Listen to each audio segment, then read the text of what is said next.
মুসা আলাইহিস সালাম ওয়াজ করতেছিলেন উম্মতের মাঝখানে।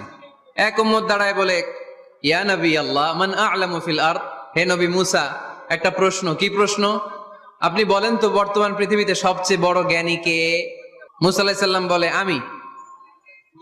মুসা আলাইহিস সালাম কি বললেন? আসলে ভুল বলেন নাই, কারণ যাকে আল্লাহ কোন এলাকার জন্য নবী বানিয়ে পাঠান তাকে তো ওই এলাকার সবচেয়ে বেশি জ্ঞান দিয়েই পাঠান, ঠিক কিনা? কিন্তু আল্লাহ চেয়েছেন মুসা আলাইহিস সালাম এইভাবে না বলে যদি এরকম বলতো আল্লাহু আ'লাম, আল্লাহ বেশি জ্ঞানী, তাহলে আল্লাহ বেশি খুশি হতেন। যখনই বললেন আমি, আল্লাহ ডেকে বললেন মুসা নো, তুমি সবচেয়ে বেশি বড় জ্ঞানী না। ইযহাব ইলা মাজমাইল বাহরাইন, দুই সাগরের মিলনস্থলে একটা জায়গা আছে, ওখানে আমার এক বান্দা আছে যে তোমার চাইতেও জ্ঞানী। ইসমুহু খাদির, তার নাম খদির, যারা আমরা বাংলায় বলি খিজির।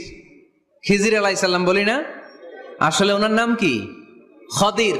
খদির মানে